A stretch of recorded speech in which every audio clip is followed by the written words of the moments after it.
สบายดีทุกคนวันนี้ก็อยู่กับสองบ่เมืองคือเก่ามาหาอยู่หากินวันพักวันพรมาเบิ่งน้ำขึ้นพี่น้องเอ้ยมาเบิ่งนี่มากับน้องๆเพิ่นมากัน2 คนพู้นบ่าวน้อยก็มาเด้อพี่น้องเด้อมาเบิ่งน้ำห้วยมันขึ้นนี่โอ้โถเป้าหมายมื้อนี้ว่าสิว่านแหทุกคนเลยแต่น้ำมันล้นหลายเลยนี่ใส่มองเอามาเบิ่งนำกันเด้อทุกคนเด้ออุปกรณ์ลงน้ำนี่บ่าวน้อยมานำมื้อนี้สิมานอยู่บ่ใส่มอง2 เซนมื้อนี้ หับปลาก่อนจังมือได้ใส่มันเด้ใส่แบบคักๆไว้นั่นไงน้ำจงใส่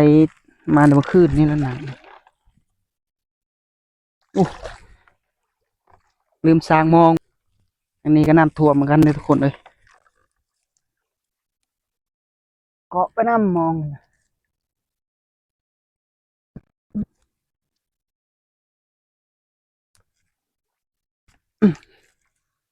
ดังตัวได้สิมานกว่ากันมานี่โอ้โห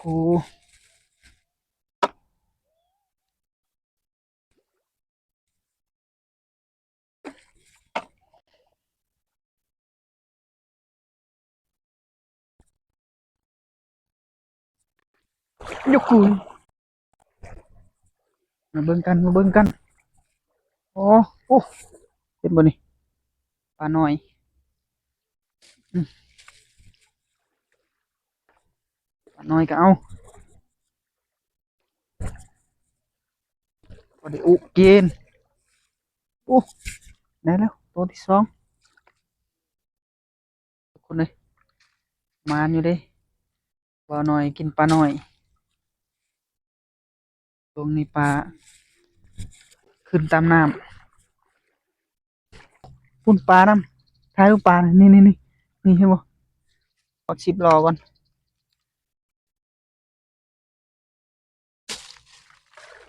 เมียนเบิดบ่เรือนี่เห็นบ่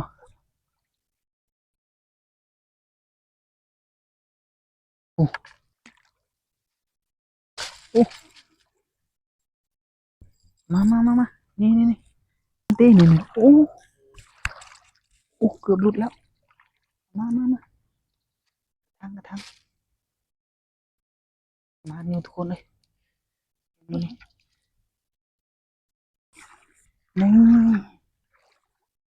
เอา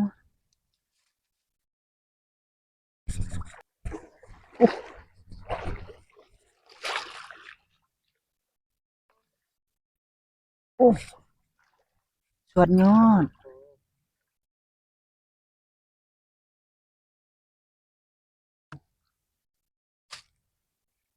นี่ครับเก่งหน่อย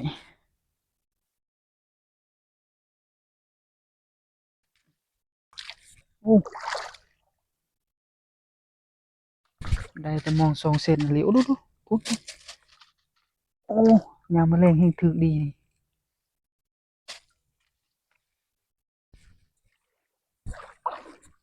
โอ้นี่มาเนี่ยทุกคนเลยพอได้แก่พอได้แล้วแรงอยู่นี่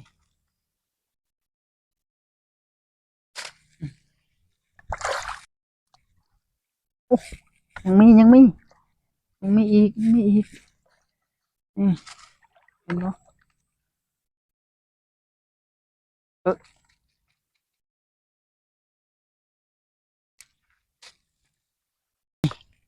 สรุปผลงานมอง2-3 ด่างนี่มาเบิ่งหนึ่งทางคนนี่เห็นบ่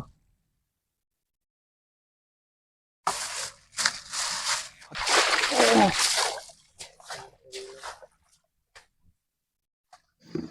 โอเคว้ายถึงทีถึงเวลาเลยทุกคนเลยนี่ก็น้ำลายต้มปลามื้อนี้หาอยู่หากินมื้อนี้พอได้กินอยู่นี่มีปลาลดน้ ชิวหน่อยมาสุกแล้วได้นี่นะโอ้โถ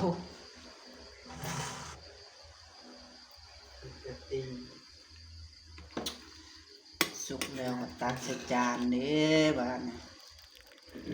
ข้าวแรงนำกันเด้อนี่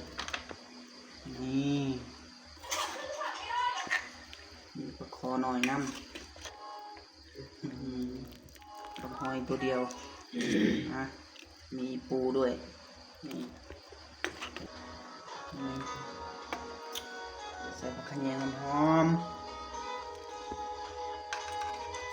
ไล่นะ